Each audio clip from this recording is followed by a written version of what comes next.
సంఘమా, దేవుని యొక్క శక్తివంతమైన నామమును బట్టి, ఆత్మదేవుని మహాకృపను బట్టి ఉదయకాల ప్రార్థన ఆరాధనలో చేరి వచ్చిన మీ అందరికీ క్రీస్తు యేసు నామములో శుభములు సమాధానములు కలుగునుగాక. ఆమేన్. నేటి ఉదయకాల ఆరాధన నిమిత్తమై పరిశుద్ధాత్మ దేవుడు మనకు అనుగ్రహించిన వాక్య భాగములు తద్రీతిగా ఉన్నవి. నిర్గమాకాండము 9వ అధ్యాయము 26వ వచన ప్రారంభము.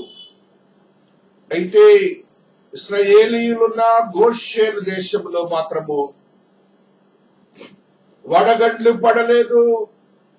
ఇది చూడగా ఫరో మోషే అహరోనులను పిలువనంపి, నేను ఈసారి పాపము చేసి ఉన్నాను, యెహోవా న్యాయవంతుడు, నేనును నా జనులను దుర్మార్గులము, ఇంత మట్టుకు చాలును, ఇకను బ్రహ్మాండమైన ఉరుములు ఉడగండ్లు రాకుండానట్లు యెహోవాను వేడుకొనుడి, మిమ్మును పోనిచ్చెదను, మిమ్మును ఇకను నిలుపనని వారితో చెప్పగా, మోషే అతని చూచి, నేను ఈ పట్టణము నుండి బయలు వెళ్ళగానే నా చేతులు యెహోవా వైపు ఎత్తెదను, ఈ ఉరుములు బాలును, ఈ వడగండ్లను ఇక మీదట పడవు, అందువలన భూమి యెహోవాదని నీకు తెలియబడును. అయినను నీవును నీ సేవకులను ఇకను దేవుడైన యెహోవాకు భయపడరని నాకు తెలిసి ఉన్నదనిలో దేవుడు ఈ పరిశుద్ధ వాక్యమును దీవించి ఆశీర్వదించునుగాక. భక్తుడైనటువంటి మోషే ఆత్మవశ్యుడై ఆత్మ జ్ఞానముతో దేవుని శక్తిని కలిగి మాట్లాడుతున్న మాటలను మనం ఈ దినాన చూస్తున్నాం. ప్రార్థనలో శక్తి ఉన్నదని, ప్రార్థనలో దేవుని యొక్క బలం ఉన్నదని, దేవుని యొక్క స్వారూప్యమును తెలియజేసే క్రియలున్నవని ఆయన మాట్లాడుతున్న మాటల ద్వారా ప్రార్థనా వీరుడైనటువంటి మోషే ఈ దినమున మనతో మాట్లాడుతూ ఉన్నాడు. ఆయన ప్రార్థన ద్వారా సృష్టి కర్త అయినటువంటి దేవునిది, భూమి కూడా ఆయనదే అనే సత్యాన్ని గర్విష్ఠైనటువంటి ఫరోకి జ్ఞానోదయము కలిగినట్టుగా మనము చూస్తున్నాం. అంత మాత్రమే కాకుండా ఆయన మాట్లాడుతున్న మాటల్లో సత్యం ఏంటంటే, అతను లోకరీతిగా ఉన్నటువంటి సూర్య దేవతల్ని, సూర్యుడిని పూజించేవారుగా ఉంటున్నాడు.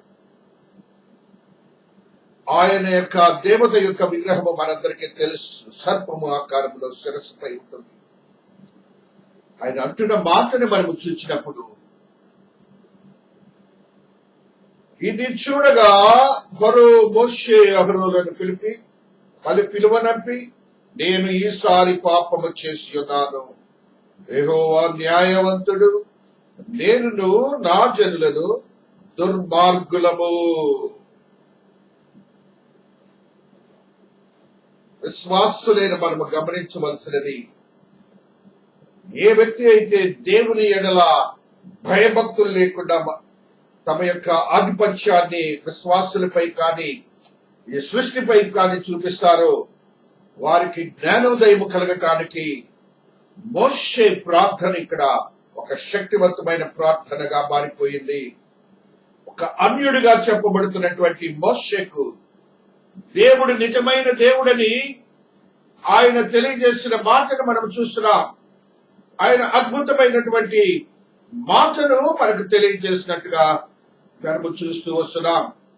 దేవాతి దేవుడు మాట్లాడుతున్న మాటలు ఆయన చెప్తున్నాడు. ఆయనలో పశ్చాత్తాపాన్ని చూస్తున్నాం. చూడండి, నేను ఈసారి పాపము చేసి ఉన్నాను, యెహోవా న్యాయవంతుడు, నేనును నా జనులను దుర్మార్గులము. నీ ప్రార్థన ద్వారా అన్యుడైనటువంటి వ్యక్తిలో ఒక శక్తివంతమైన మార్పు చూడాలి. దేవుని శక్తిని చూడాలి.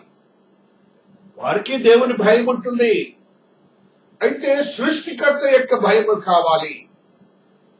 ఆ సృష్టికర్తను ప్రస్తుతించే ప్రార్థన గల మోషేని దినాన్ని మనం గుర్తు చేసుకుంటున్నాం. అయితే నీ ప్రార్థన జీవితం ఎలాగున్నదని దేవుడు ఈ దినాన నన్ను నిన్ను ప్రశ్నిస్తున్నాడు.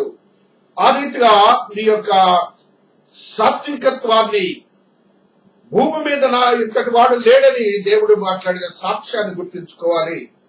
మన యొక్క ఆత్మీయతతో కూడిన స్థితిగతులను దేవునికి తెలియచేయాలని దేవుడు ఇది నానా నీతో నాతో మాట్లాడుచు ఉన్నాడు. ఆయన మాట్లాడిన మాటలలో ఆయన భయం ఏంటంటే, ఒక ప్రాంతంలో వడగండ్లు కురిశాయి. ఆ దేవుని బిడ్డలైనటువంటి ఇశ్రాయేలీయులైనటువంటి వారు నివసిస్తున్న గోషెనులో మాత్రం వడగండ్లు ఉరుములు లేవు. మోషే చెప్తున్నాడు, ఎంత ధైర్యంగా చెప్తున్నాడంటే, నేను ఈ ప్రాంతమును పట్టణమును వదిలి వెళ్ళగానే, ఆ ప్రార్థనకు కూడా ఒక సిస్టమాటిక్ వే ఆఫ్ లైఫ్ ఉంది. మోసెస్ వెళ్ళగానే నా ప్రార్థన విధానం చూడండి, నా చేతులు దేవుని వైపు ఎత్తి, చేతులు దేవుని వైపు ఎత్తి. అప్పుడు ఏమవుతుందిట, ఈ ఉరుములు మానుడు, ఈ వడగండ్లకి పడవు, అందువల్ల భూమి యెహోవాదని నీకు తెలియబడును. దేవునికి స్తోత్ర. మనకి ఇక్కడ 100 గజాలుంటేనే విర్రవీగిపోతాం. భూమి అంతా నా దేవుని దై ఉంటున్నది, భూమి అంతా నా దేవుని దై ఉంటున్నది. ఫరోకి తెలిసిపోయింది ఈ సృష్టికర్త దేవాతి దేవుడని. పశ్చాత్తాపమును కలిగించిన ప్రార్థనను మోషే ప్రార్థన ద్వారా మనము చూస్తూ వస్తున్నాం. మోషే ప్రార్థనలు అద్భుతమైన శక్తివంతమైన స్థితి ఉన్నదని మనమందరము గమనించాలి. తద్రీతిగా మోషే ప్రార్థనను మనం చూస్తున్నప్పుడు ఆత్మదేవుడు తెలియజేస్తున్నటువంటి మరింత సత్యాన్ని ఈ రీతిగా చూస్తూ వస్తున్నాం. మహాదేవుడైనటువంటి యేసయ్య ఈ సృష్టికర్తగా ఉంటున్నాడని, ఈ సృష్టికి ఆయనే గొప్పవాడని ఆయన తెలియజేసిన స్థితిని మనము చూసినప్పుడు ఆత్మదేవుని యొక్క ఆత్మశక్తి ఈ రీతిగా చూస్తూ వస్తున్నాం. ఎజ్రా భక్తుడు ఒక సత్యాన్ని తెలియజేస్తున్నాడు. 9:5 సాయంత్రపు అర్పణ వేళను శ్రమ తీరగా నేను లేచి నా వస్త్రమును పైనుప్పుటని చింపుకొని మోకాళ్ల మీద పడి నా దేవుడైన యెహోవా తట్టు చేతులెత్తి, నా దేవా నా దేవా, నా ముఖము నీ వైపు ఎత్తుకొనటకు సిగ్గుపడి కిన్నుడనై ఉన్నాను. మా దోషములు మా తలలకు పైగా హెచ్చి ఉన్నవి, మా అపరాధము ఆకాశమంతా ఎత్తుగా పెరిగి ఉన్నది. ప్రార్థనలో పశ్చాత్తాపంతో కూడిన స్థితి ఉండాలి. పితరులు చేసిన పాపాలను కూడా ఒప్పుకుంటున్నాడు ఎజ్రా. నా ముఖం నీకు చూపించలేకపోతున్నాను స్వామి అంటున్నాడు. చేతులెత్తి ప్రార్థన చేస్తున్నాడు. మోసెస్ ఏమంటున్నాడు, పట్టణము దాటాక నా చేతులు పైకెత్తబడును. అంతేక చేతులు పైకెత్తి ప్రార్థన చేయటం అనేది మనం అందరం ఏం చేసేవాడి, అది ఒక డినామినేషన్ కల్ట్ పెట్టుకున్నాం. It is the interest of the God, it is the fascination of the God. ఏం చెప్తున్నాడు, ముఖాన్ని చూపలేకపోతున్నా దేవా, చేతులు ఎత్తుతున్నాడు నీ వైపు కనెక్టున్నాడు. ఆయన ఏమంటున్నాడంటే, ఆ చేతులు పైకెత్తాను, ఎమ్మటే ఉరుములు పడిపోతాయి, ఆగిపోతాయి అని చెప్పిన మాటని మనము చూస్తూ వస్తున్నాం. ఆ రీతిగా 2 దినవృత్తాంతములో కూడా ఒక సత్యాన్ని మనం చదువుకున్నాం.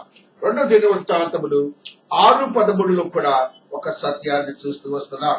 తాను చేయించిన 5 మూరల పొడవును, 5 మూరల వెడల్పును, 3 మూరల ఎత్తును గల ఇత్తడి చప్పరమును ముంగిటి ఆవరణమునందుంచి దాని మీద నిలుచుండి సమాజముగా కూడి ఉన్న ఇశ్రాయేలులందరి ఎదుటను మోకాళ్ళు చేతులు ఆకాశం వైపు చాపు సొలొమోను ఇట్లు ప్రార్థన చేశాను. ఒక్కడే లాంగెస్ట్ ప్లాట్ఫామ్ స్టేజ్ అంటామే మనము. లాంగెస్ట్ స్టేజ్ ఇక్కడనే దేవాలయాన్ని కట్టాడు. కట్టి రాజుగారి ప్రార్థన ఎలాగుందంటే మొక్కాళ్ళు నాడు చేతులు పైకెత్తాడు, దేవుని ప్రార్థించినట్లుగా మనం చూస్తున్నాం. ఇశ్రాయేలీయులందరూ ఆయన ఎదురుగా నిల్చున్నారట. ఆ క్రింద భాగంలో చదువుకోండి. ఆ రీతిగా నీ ప్రార్థన శైలి ఎలాగున్నదని దేవుడు అడుగుతున్నాడు. ప్రార్థన అంశములలో పశ్చాత్తాపాన్ని అడుగుతున్నాడు. నీ ప్రార్థన ద్వారా, శక్తి ద్వారా అన్యుడిగా చెప్పబడిన కఠినుడు అనేటి మోషే నేను పాపము చేశానని చెప్తున్నాడు. ఆయన ప్రజల దుర్మార్గులని చెప్తున్నాడు. ఆయన నీ దేవుడే గొప్పవాడని చెప్తున్నాడు. దయచేసి ప్రార్థన చేసి ఈ ఉరుములు మెరుపులు మార్పించమని అడిగినట్లుగా కూడా మనం చూస్తున్నాం. దేవునికి స్తోత్రాలు చెల్లించుకుంటున్నాం. అయితే నా దేవుడైనటువంటి దేవుడు మానవుడిగా భూలోకంలోనికి వచ్చారు. ఆయన అవధులు లేనటువంటి ఇమ్మెజరబుల్ హోలీ స్పిరిట్ తో ఉన్నవాడు. ఆ మోషేకి ఆత్మ ఉన్నది. ఇక్కడ యేసయ్యకు ఇమ్మెజరబుల్ స్పిరిట్ ఉన్నది. మానవుడిగా భూలోకానికి వచ్చినప్పుడు ఆయన యొక్క ప్రార్థన స్టైల్ చూస్తున్నాం. ఆయన ఏ రీతిగా ప్రార్థనలో ఒక అద్భుతం చేశాడో చూస్తూ వస్తున్నాం. అతడు యేసు ఆ దయ్యమును గద్దింపగా అది వారిని వదిలిపోయెను. ఆ గడియ నుండి ఆ చిన్నవాడు స్వస్థత నందెను. ఈయన ప్రార్థన చూసారా? ఈయన శక్తివంతుడైనటువంటి దేవుడు. ఈయన ప్రార్థనలు అధికారముననే. ఈ అధికారముతో ఆయన ఒక దయ్యమును వదలగొట్టినట్టుగా మనము చూస్తూ వస్తున్నాం. ఆ శిష్యుల దగ్గరకు తీసుకుని వచ్చారు. వారైతే ఆ యొక్క దయ్యాన్ని వెళ్ళగొట్టలేకపోయారు. ఏమి స్వామి మేము చేసిన తప్పని వాళ్ళు అడిగారు. ఆయన ఒకటే మాట చెప్పాడు, ఉపవాసముండి మీరు ప్రార్థన చేసిన అద్భుతమైన కార్యములు భూలోకంలో చేస్తారని ఆయన ప్రార్థన శైలిలో ఉన్న శక్తివంతమైన నిగూఢమైనటువంటి సత్యాన్ని తెలియచేసినట్లుగా మనము చూస్తూ వస్తున్నాం. కాబట్టి క్రీస్తు వారి యొక్క శక్తిని ఆ రీతిగా చూస్తున్నప్పుడు అబ్రహాం భక్తుడి యొక్క ప్రార్థనలో శైలిని కూడా ఒకసారి చూద్దాం. 17వ అధ్యాయము 18వ వచనాన్ని చదువుకుంటూ వస్తున్నాం. అబ్రహాం ఆది కాండము. అబ్రహాము ఇష్మాయేలుని సన్నిధిని బ్రతుకను అనుగ్రహించమని దేవునితో చెప్పగా దేవుణ్ణి ప్రార్థిస్తున్నాడు. ఇష్మాయేలుని గురించి అబ్రహాము ప్రార్థిస్తున్నప్పుడు ఆ అబ్రహాము ప్రార్థనని దేవుడు సమాధానం ఇస్తున్నాడు. చూడండి, ఇష్మాయేలును గురించి నీవు చేసిన మనవి నేను వింటిని. ఇదిగో నేను అతనిని ఆశీర్వదించి అతనికి సంతానాభివృద్ధి కలుగచేసి అత్యధికముగా అతన్ని విస్తరింపచేసేదను. అతడు 12 మంది రాజులను కనును. అతన్ని గొప్ప జనముగా చేసేదను అని ఒక ప్రార్థనకు ఇష్మాయేలు గురించి ఒక సమాధానాన్ని అబ్రహాం ప్రార్థన ద్వారా చూస్తున్నాం. ఈ దినమున మన సహోదరులందరూ వారు దేవుణ్ణి ఉపవాసముండి ప్రార్థించి ప్రస్తుతించే రోజుగా ఉంటుంది. ఈ దినాన ఈ ఆశీర్వాదమే అబ్రహాము ప్రార్థనే. అబ్రహాము ప్రార్థనలో ఉన్న శక్తి ఆ దేవుని యొక్క ఆశ్చర్యకరమైన స్థితి. చూడండి, ఇదిగో నేను అతనిని ఆశీర్వదించి అతనికి సంతానాభివృద్ధి కలిగచేసి అత్యధికముగా అతనిని విస్తరింపజేసేదను. అతడు 12 మంది రాజులను కనును. అతనిని గొప్ప జనముగా చేసేదను. దేవునికి స్తోత్రాలు. దేవుడు చెప్తున్నాడు, ఒక వ్యక్తి యొక్క ప్రార్థనను విని ఏ వ్యక్తి అయితే ఆ ఇంటి నుంచి తరిమివేయబడ్డాడో ఆ వ్యక్తిని దేవుడు ప్రార్థనను విని గొప్ప జనముగా చేస్తారని, విస్తరింప చేస్తారని, ఆశీర్వదిస్తారనే మాటను మనము ఈ దినాన ఏ జనాంగం అయితే దేవుణ్ణి ప్రార్థిస్తున్నదో ఆ జనాంగమై ఉంటున్నారని మనము చూచి దేవుని మహింపరచాలి.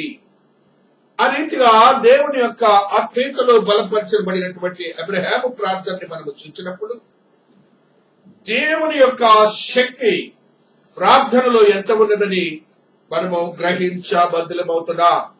మత్తయి సువార్తలో ఒక సత్యాన్ని చదువుకుంటూ వస్తున్నాం. 10వ అధ్యాయము 22వ వచనాన్ని కూడా చదువుకుంటూ వస్తున్నాం. హల్లెలూయా, హల్లెలూయా. మీరు నా నామము నిమిత్తము అందరి చేత ద్వేషింపబడుదురు, అంతము వరకు సహి మరియు ఆత్మను చంపలేక దేహమునే చంపు వారికి భయపడుకుడు గాని ఆత్మను దేహమును కూడా నరకములో నశింపు చేయగల వారికి మిక్కిలి భయపడుడి. అద్భుతమైన ఆశ్చర్యమైన కార్యములు చేసే దేవుడు, శక్తివంతమైన కార్యములు చేసే దేవుడు. అది ఆత్మ ద్వారా ఇమ్మెజరబుల్ స్పిరిట్ లో ఉన్నటువంటి అవధులు లేని యొక్క ఆత్మ ద్వారా దేవుని యొక్క మహిమ పరచినట్లుగా మనము చూస్తూ వస్తున్నాం. కాబట్టి క్రీస్తునందు ప్రియమైనటువంటి వారు ముగ్గురు భక్తుల యొక్క ప్రార్థన చూశాం. ఒకరేమో మోసెస్, ఒకరేమో యేసయ్య, ఒకరేమో అబ్రహాం భక్తుడు. మోసెస్ ప్రార్థనలో సృష్టిలో ఉన్నటువంటి దేవుని క్రమాన్ని ఆపగలిగిన ఒక అన్యుడిని రక్షించడానికి వీలైన మార్గంలో పశ్చాత్తాపం చూపిన స్థితిని చూశాం. యేసయ్య ప్రార్థనలోనేమో లోకాధికారి అయినటువంటి అపవాదిని శాసించి బంధించినట్లుగా మనము చూశాం. తద్వారా ప్రార్థనలో ఉపవాసం మనకు శక్తి ఉన్నదని ఆయన యొక్క ప్రార్థన ద్వారా చూశాం. ఇక్కడ మూడవ వాడైనటువంటి అబ్రహాము భక్తుని యొక్క ప్రార్థనను చూసినప్పుడు తన కుమారుడు జ్యేష్ఠుడిగా పుట్టాడు. ఆయనకు గర్భము నుండి, అబ్రహాము గర్భం నుంచి జ్యేష్ఠుడు. అయితే జ్యేష్ఠత్వాన్ని ఇస్సాకు ఇచ్చారు. ఈ లోకరీతిగా మాట్లాడుతున్నాం. ఆ బిడ్డ విషయంలో దేవుడు చెప్తున్నాడు, ఆయన ప్రార్థన విని, తండ్రి ప్రార్థన విని, తండ్రి యొక్క మనోగతాన్ని చూసి ఆయన వేదనను దుఃఖంను తీసివేసి ఆయన బిడ్డకు ఆశీర్వదకరమైనటువంటి జనాంగంగా విస్తరింపే జనాంగంగా ఇస్తారని ఆశీర్వదకరమైన మాటలు, దేవుని మాటల్ని ఈ దినాన మనము చూస్తూ వస్తున్నాం. ఆ రీతిగా ప్రార్థనలో ఉన్న శక్తిని మనము గమనించి చూస్తున్నప్పుడు ఆత్మదేవుడు మనతో మాట్లాడుతున్నటువంటి మాటలను తదరీతిగా గమనిస్తూ ఉంటున్నాం. హెబ్రీయులకు రాసిన పత్రిక 6వ అధ్యాయము 11వ వచనాన్ని కూడా చదువుకుంటున్నప్పుడు ఒక సత్యాన్ని ఆత్మదేవుడు మనకు తెలియజేస్తున్నాడు. మీరు మందులు కాక విశ్వాసము చేతను ఓర్పు చేతను వాగ్దానములను స్వతంత్రించుకొని వారిని పోలి నడుచుకున్నట్లుగా జాగ్రత్తగా వినండి.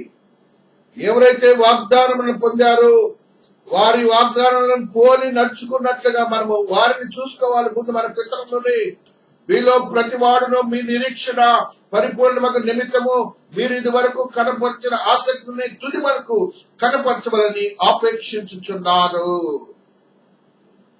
మన యొక్క నిరీక్షణ తుది వరకు, మన ప్రార్థనా జీవితము తుది వరకు ఉండాలి.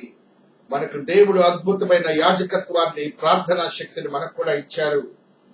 ఆ స్థితిని మనము కలిగి ఉండి దేవుని కొరకు పనిచేసే వారిగా ఉండాలని దేవుడు చెప్తున్నాడు. దేవుని యొక్క వాగ్దానం ఎలా చేశాడు చూడండి. దేవుడు అబ్రహామునకు వాగ్దానము చేసినప్పుడు తనకంటే ఏ గొప్పవారి తోడైనా ప్రమాణము చేయలేకపోయింది కనుక తన తోడని ప్రమాణం చేసి నిశ్చయముగా నేను నిన్ను ఆశీర్వదించును, నిశ్చయముగా నిన్ను విస్తరింపజేతును అని చెప్పాను. ఆ అబ్రహాము యొక్క ఆశీర్వాదములో ఉన్నవారమే మనమందరం అన్యులుగా చెప్పబడిన వారు. దేవుడి మన కోసం ఎలా ప్రమాణం చేశాడంటే మనందరం కూడా ప్రమాణాలు చేస్తాం. చిన్నప్పుడు తల్లి తోడు, తండ్రి తోడు, దేవుడి తోడని. ఇప్పుడు దేవుడి కంటే పెద్దవాడు లేడు కాబట్టి దేవుడు అంటున్నాడంటే అబ్రహాం ముందుకొచ్చి నా తోడు అని అబ్రహాము ముందున దేవుడు ప్రమాణం చేశాడంట. నీ నిమిత్తము, నా నిమిత్తము నీ రక్షణ నిమిత్తము నిన్ను విస్తరింప చేయటానికి, నిన్ను బలపరచడానికి, నిన్ను ఆశీర్వదించడానికి దేవుడు ప్రమాణం చేసి తన ప్రియ కుమారుని భూలోకంలోనికి పంపి తన యొక్క నిష్కల్కమైన రక్తమును శిలువమానిపై ప్రోక్షించి నిన్ను నన్ను రక్షించుకొని ఆయన పునరుత్థాన శక్తిని దాయి చేసిన సంగతిని గుర్తించుకోమంటున్నాడు. నీకు అద్భుతమైన శక్తివంతమైన నిత్య జీవమును దేవుడు స్థిరపరిచాడు. ప్రార్థనా జీవితంలో కొనసాగు. నీ పితరులకు ఇచ్చిన వాగ్దానాన్ని నువ్వు మరిచిపోక ఆత్మతో నింపబడిన ప్రార్థనా శక్తిని కలిగి అన్యులకు ఫరోకి మోసెస్ ఏ రీతిగా ఆ యొక్క మార్పును పశ్చాత్తాపమును కలిగి చేశాడు. ఆ స్థితి నీ జీవితం ద్వారా ఉండాలని దేవుడి పరిశుద్ధ వాక్యమును దీవించి ఆశీర్వదించును గాక. ఆమేన్. ప్రార్థించుకొందము. శక్తివంతమైన దేవా, మీ పాద సన్నిధిలో ఉన్నాం తండ్రి. అయినా మీరు మాకు దేవుడిగా ఉన్నందుకు స్తోత్రాలు చెల్లించుకుంటున్నారు. ఆత్మదేవుడు నాయనా, మాకు ఆత్మశక్తిని దాయి చేశావు. పరిశుద్ధాత్మను మాతో ఉంచావు నాయనా. మా మాటలకు శక్తిని దాయి చేసావు తండ్రి. మోషే ఎంత ధైర్యంగా మాట్లాడుతున్నాడు ఆయన. నేను ఈ పట్టణము బయటకు వెళ్ళగానే నా చేతులు పైకి ఎత్తెదను అంటే ఎంత ధైర్యం అంటే, నా దేవుడు శక్తివంతుడు, నా ప్రార్థనను వింటాడనే ధైర్యంతో మాట్లాడుతున్నాడు. ఒక ఫరో అనే అన్యుడి దగ్గర అతి ధైర్యంతో ఆయన మాటలు బట్టి ఆ ఫరోకి మీరు నిజమైన దేవుడని, న్యాయవంతుడైన దేవుడు అని, సృష్టికర్తని దేవుడని, భూమికి అధిపత్యము కలిగిన దేవుడని గ్రహించే యోగ్యతను ఆ దినాలు దాయి చేసినందుకు కూడా ఆ స్తోత్రాలు చెల్లించుకుంటున్నారు.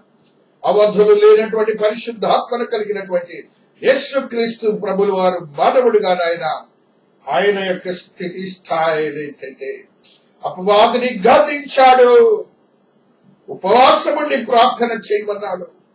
మీకును అద్భుతమైన శక్తివంతమైన కార్యములు జరుగుతాయని మీరు చెప్పారు కదా స్వామి. మార్కు సువార్తలు మా ఇంతకంటే గొప్పమైన కార్యములు మీరు చేయగలరని విశ్వాసముతో ఉండండి, ఆత్మతో కూడిన ప్రార్థన చేయాలని మీరు చెప్పిన స్థితిని చూస్తున్నాం నాయన. అబ్రహాం భక్తుడు తన యొక్క జ్యేష్ఠుని యొక్క స్థితిని గమనించి ప్రార్థన చేసినప్పుడు దేవుడిచ్చిన ఆశీర్వాదాలను చూశాం నాయన.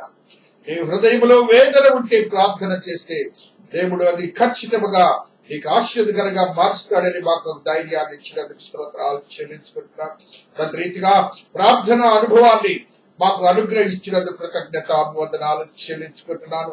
ఒక నూతనమైనటువంటి పోకడను మాకు దయచేసినందుకు కూడా స్తుతులు స్తోత్రాలు చెల్లించుకుంటున్నాను తండ్రి. ఆయన నా ప్రార్థనలో ఏకీభవించినటువంటి ఏకాత్మతో ఉన్నటువంటి ప్రతి ఒక్క విశ్వాసిని, ఆయన ప్రతి ఒక్క కుటుంబాన్ని ఆశీర్వాదకరముగా మార్చబడిన గాక. ప్రతి కుటుంబమునైనా మీ పాద సన్నిధిలో పెడుతున్నాను స్వామి. ప్రతి కుటుంబాన్ని ప్రతి కుటుంబంలో ఉన్న విశ్వాసులను మీ పాద సన్నిధిలో పెడుతున్నాను తండ్రి. తాకండి, ఆశీర్వదించండి, పరిశుద్ధాత్మ వశులను చేసుకోండి నాయన. ఆత్మతో నింపబడిన స్థితిగతులను అనుగ్రహించండి స్వామి. కృపా సత్య సంపూర్ణమైన దేవుడి మహోన్నతమైన కార్యములు నా బిడ్డల పక్షంగా జరిగించండి నాయన. ఆత్మదేవా, మీరు గొప్ప కార్యములు చేసే దేవుడని కుటుంబాల్లో ఉన్న ప్రతి కఠినమైన దురాత్మ శక్తులను యేసు నామములో విడుదల చేయబడుగాక.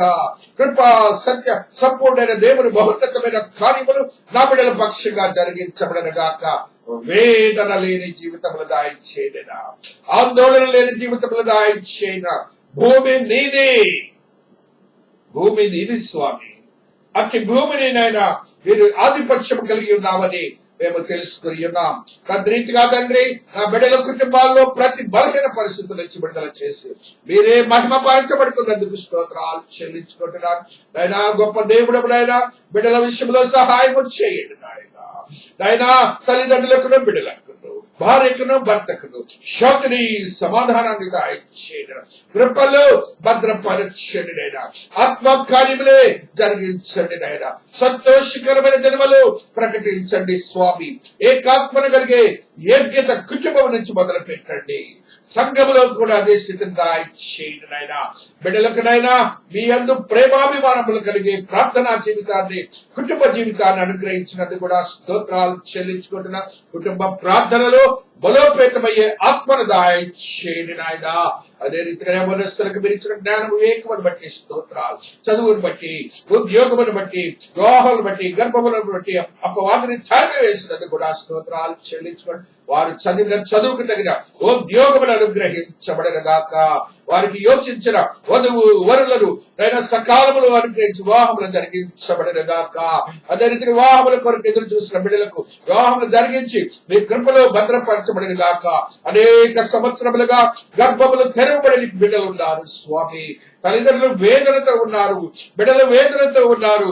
ఆయన మీ కృపా హస్తాన్ని తాకండి నాయన.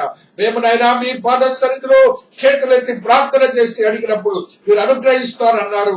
అట్టి క్రియ జరిగించి మీరు మాత్రమే మా పారాచబడును గాక. కృపా సత్య సంపూర్ణమైన దేవుని మహోన్నతమైన కార్యములు నా బిడ్డల పక్షంగా జరిగించబడిన గాక. వృద్ధులకు మించిన ఆరోగ్యమును బట్టి స్తోత్ర, వృద్ధులకు మించిన ఆదరణ బట్టి స్తోత్ర. భర్తను కోల్పోయిన వారు, భార్యలను కోల్పోయిన వారు ఉన్నారు స్వామి. ఆదరించండి, ధైర్యం దాయించేయండి, ప్రార్థనా జీవితం దాయించేయండి. వారి బిడ్డల ఆ ప్రాంతాల్లో ఉన్నారు, అనేక దేశాల్లో ఉన్నారు తండ్రి. ప్రతి దేశంలో కూడా ఈ సమస్యనైన కరోనా వారికి కూడా క్షేమము దాయిచ్చేయండి. అమెరికా దేశములు బిడ్డలు ఉన్నారు స్వామి.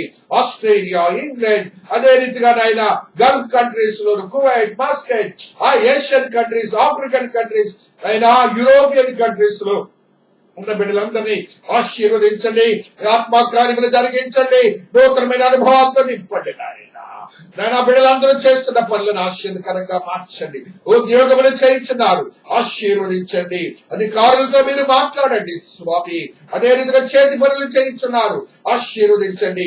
ఆర్థిక స్తోమతలో స్థిరపరచండి, ఆరోగ్యాలు దయచేయండి. వ్యవసాయం చేయించిన బిడ్డలు ఉన్నారు, వారిపై మీ కను దృష్టి పెట్టండి నాయన. నా భూమి నీది కదా స్వామి, మీరు శాస్త్రిస్తే తానునైనా నూరంతల ఫలితములు దయచేస్తానన్నారు. అట్టి నూరంతల ఫలితములు నా బిడ్డల విశ్వాసంతో అడుగుచున్నారు. ఆయన నా బిడ్డల విశ్వాసంతో అడుగుచున్నారు. వారి పొలములలో వేసిన పంట నూరంతల ఫలము దయచేయబడిన గాక. ఫలసాయం అనుగ్రహించి సంతోషకరమైన కర్మలు అనుగ్రహించబడిన గాక.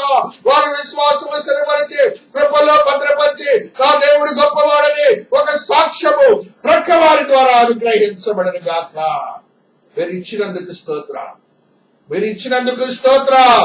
వాతావరణాన్ని మీ అదుపులో పెట్టుకున్నందుకు స్తోత్రాలు. మహిమాన్వితమైన కార్యములు జరిగించినందుకు స్తోత్రాలు. రక్షణార్థమైన జ్ఞానములు నా బిడ్డలను స్థిరపరచినందుకు స్తోత్రాలు చెల్లించుకుంటున్నాను తండ్రి. మీరు మహాదేవుడవునైనా, మీరు మహాదేవుడవునైనా ఆ ఇస్సాకుకు నైనా ప్రపంచంలో లేని స్థితిని ఆ దినమున ఒక్క విత్తనం వేస్తే 100 విత్తనాలు ఇచ్చారు నాయన. 100 ఫోల్డ్స్ ఇవ్వాలి, నా బిడ్డలకు ఇవ్వాలనైనా. మీరు ఇచ్చినందుకు స్తోత్రాలు. నేను చూడాలనైనా మీరు గొప్ప దేవుడని ఫరోవలే నా దేవుడు గొప్పవాడని నిన్ను తెలియని బిడ్డలు తెలుసుకోవాలి తండ్రి. మీరు న్యాయవంతుడని కూడా తెలుసుకోవాలి నాయన. అట్టి స్థితిని తెలియజేసినందుకు స్తోత్రాలు చెల్లించుకుంటున్నాను. రోగులుగా ఉన్నవారు, అస్వస్థులుగా ఉన్నవారు ఈ సమయంలో ప్రార్థనలో ఏకీభవిస్తున్నారు. వారికి ఈ క్షణంలోనే స్వస్థత అనుగ్రహించబడను గాక, స్వస్థత అనుగ్రహించబడను గాక. హాస్పిటల్స్ లో ఉన్నవారు ఉన్నారు, హాస్పిటల్ నుంచి వచ్చిన వారు కూడా ఉన్నారు. ఆరోగ్యాలు దాయం చేసినందుకు స్తోత్రాలు. కుటుంబాల్లో సంతోషకరమైన దినములు ప్రకటించినందుకు స్తోత్రాలు. మహిమాన్వితమైన కార్యములు జరిగించినందుకు స్తోత్రాలు. మీ కృపలో భద్రపరిచినందుకు స్తోత్రాలు. ఆత్మదేవా గొప్ప స్థితిని నా బిడ్డకు అనుగ్రహించి మీరు మాత్రమే మహిమపరచబడును గాక. అయినా మీరు ఇచ్చిన సంఘాన్ని బట్టి, కుటుంబాన్ని బట్టి, బిడ్డను బట్టి స్తోత్రాలు. ఆశీర్వదించినందుకు స్తోత్రాలు. ఆత్మతో నింపినందుకు స్తోత్రాలు. పట్టణాన్ని, దేశాన్ని, రాష్ట్రాన్ని, విశ్వాన్ని ఆశీర్వదించండి. ఎక్కడనైనా రక్షణ స్వార్థ జరుగుతుందో అక్కడ మీ శక్తి మాత్రమే స్థిరపరచబడి కృపలో భద్రపరచబడిన గాక. ఆయన కరోనా నుంచి విడుదల చేయబడిన గాక. అయినా అధికారులకు, అధిపతులకు జ్ఞాన వివేకములు దయచేసి సౌలభ్యము కలిగే, క్షేమము కలిగే పరిపాలన దక్షత అనుగ్రహించబడిన గాక. సృష్టిని ఆశ్చర్యకరంగా మార్చబడిన గాక. కృపా సత్య సంపూర్ణ దేవుని మహోన్నతమైన కార్యములు జరిగించిన దేవుడు గొప్పవాడని ఒక సాక్ష్యం అనుగ్రహించబడిన గాక. మహాదేవా, గొప్ప దేవా, మీరు మహోన్నతమైన కార్యములు చేసే దేవుడు. శాంతి సమాధానాలు బంధువుల మధ్యను, రక్త సంబంధికుల మధ్యను, స్నేహితుల మధ్యను, సంఘం మధ్యను మీరు ఇచ్చినందుకు స్తోత్రాలు. లోకము వైపు చూడకనైనా నీ వైపు చూసి తమకు తాముగా తగ్గించుకొని జీవించే యోగ్యతలు భద్రపరచబడి, స్థిరపరచబడి, క్రమపరచబడి, ఆశీర్వాదకరంగా మార్చి నూతనమైన అనుభవాలతో నింపబడను గాక. అయినా నా ప్రార్థన మీరు విన్నందుకు స్తోత్రాలు. క్షమించు ప్రభును తన కుమారుడైన యేసు నామమున బ్రతిమలాడి వేడుకొనొచ్చున్నాం తండ్రి. ఆమేన్. పరలోకమందున్న మా తండ్రి, నీ నామము పరిశుద్ధపరచబడిన గాక, నీ రాజ్యము వచ్చుగాక, నీ చిత్తము పరలోకమందు నెరవేర్చున్నట్లు భూమి యందు నెరవేరును గాక. వారి ఆహారము మాకు దాయిచ్చి అడల అపరాధము చేసిన వారిని మేము క్షమించిన ప్రకారం అపరాధములు క్షమించు. శోధనుడి తేక కీడులను రక్షించము. రాజ్యము, శక్తి, మహిమ నిరంతరము నీవై ఉన్నావు తండ్రి. ఆమేన్. మన తండ్రి అయిన దేవుని యొక్క ప్రేమ, కుమారుడైన యేసు క్రీస్తు ప్రభుల వారి కృప, పరిశుద్ధాత్మని యొక్క అన్యోన్య సహవాసము ఇక్కడ చేరిన ప్రతి బిడ్డకును ప్రత్యేకించి త్రియేక దేవుని మందిరమునకును చుట్టుపక్కల వారికి మరి ప్రత్యేకించి ఈ దిన ఆరాధనలు పాల్గొన్న ప్రతి ఆత్మకును విశ్వాసకుని ఆత్మదేవుని యొక్క శక్తి, కృప, దయ, కనికరము సదా తోడయుండి ఆశీర్వాదములతో నింపి కృపలో భద్రపరిచి నేటి కరోనా నుంచి విడుదల చేసి శాంతి సమాధానములతో కూడిన జీవితమును, ప్రార్థనా జీవితం, ఆరాధనా క్రమము అతి త్వరలో అనుగ్రహించి కృపలో భద్రపరచబడుగాక. ఆమేన్. ఆమేన్. ఆమేన్. Praise the lord. Hallelujah. Hallelujah, hallelujah, hallelujah. Have a blessed day, my dear. God bless you all. God bless you all. God bless you all. Thank you.